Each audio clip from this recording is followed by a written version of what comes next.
It is a privilege to be here with you today, and I stand in solidarity with Julian and his family and with you as we say no to the Americans, to the Swedes, to the Australians, to the Ecuadorians, and to Britain when they choose to extradite Julian Assange.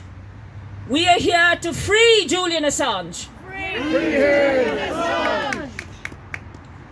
We do not accept their flawed logic that a journalist and publisher who revealed their crimes should be held in a maximum security prison.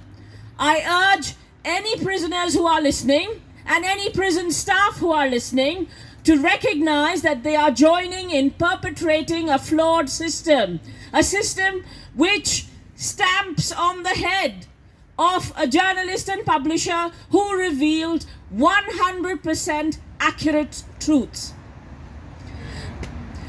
So thank you. I'd like to now firstly read a wonderful Christmas message from someone whose leadership, strength, and foresight and kindness we have all come to appreciate. Professor Neil Smeltzer, the UN Special Rapporteur on Torture, who has determined that Julian has been tortured. He didn't do this, by himself. He had two medical experts from the ICRC who joined him in evaluating Julian, and their report came after a report from the UN Working Group on Arbitrary Detention that Julian has now been arbitrarily detained. That arbitrary detention has taken place for a decade. 10 of the best years of this man's life have been taken from him and his family, and that needs to be acknowledged, and the restitution needs to be made. But before I rant on about that, I'll read the little message from Neil. Bear with me 1 second while I switch on my phone.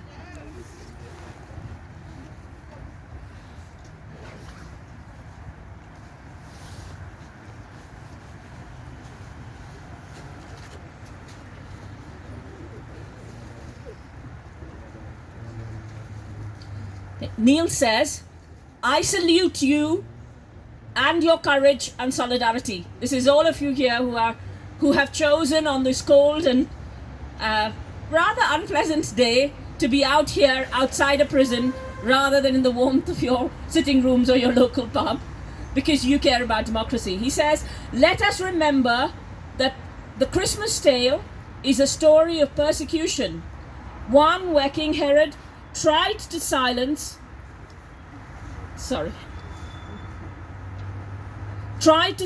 the coming of truth and the truth teller by ordering that all male infants be murdered in Bethlehem. An inconvenient truth teller who eventually ended up being crucified by his own people. Today, 2000 years later, let us not make the same mistake. Let us remind people in the streets that Christmas is about truth, about courage, and about justice. But first and foremost, Christmas is about love and forgiveness. So despite all the injustice and persecution, let us not fall into the trap of hate and resentment. Do not fight and condemn the blind and deaf, but light a candle for them that will open their eyes, and sing a song that will open their ears and hearts. Merry Christmas."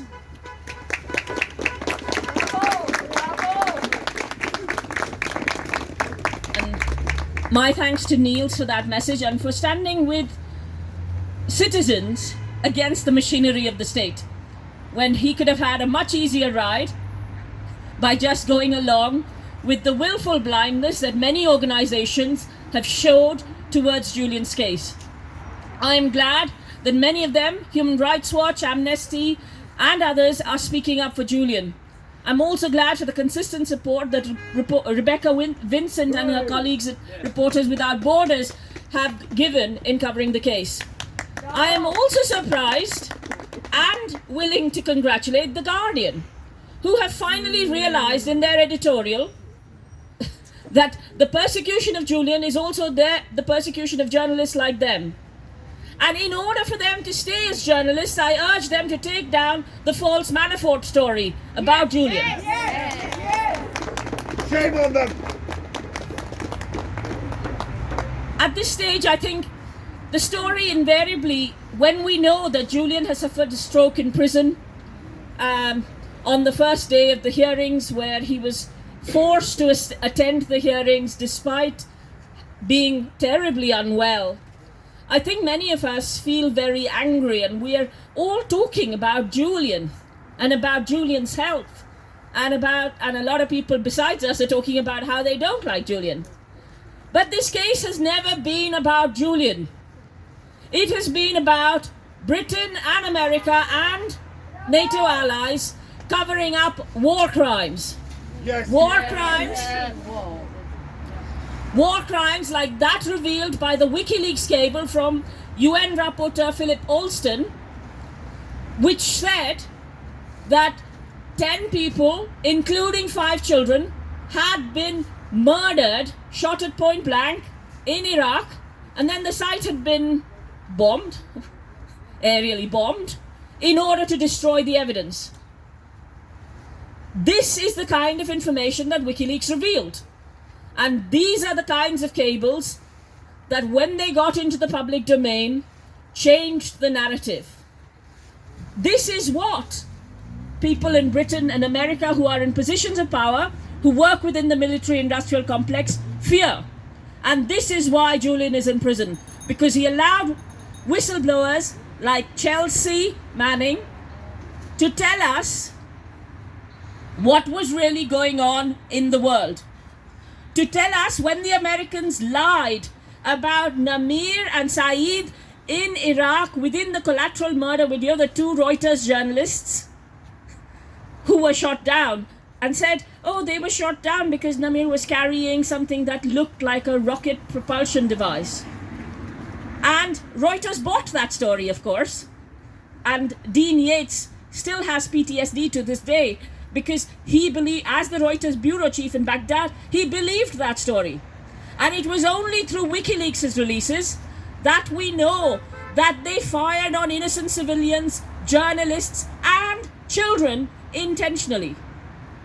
And it is these wars and the corruption that we see when Sweden, who wants to sell Gripen fighter jets to Afghanistan, asks America to prolong the war, and is complicit in the ongoing persecution of Assange as a result of its military strategies.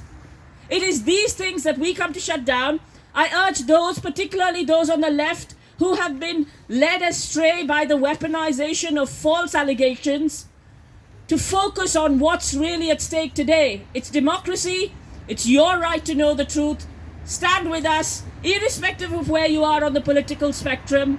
Stand with us in support of free speech, and stand with Julian as he is now in a position where he needs our help, and we need to free him, not just for him, but for us. Yes. Yes. Solidarity, everyone. Solidarity.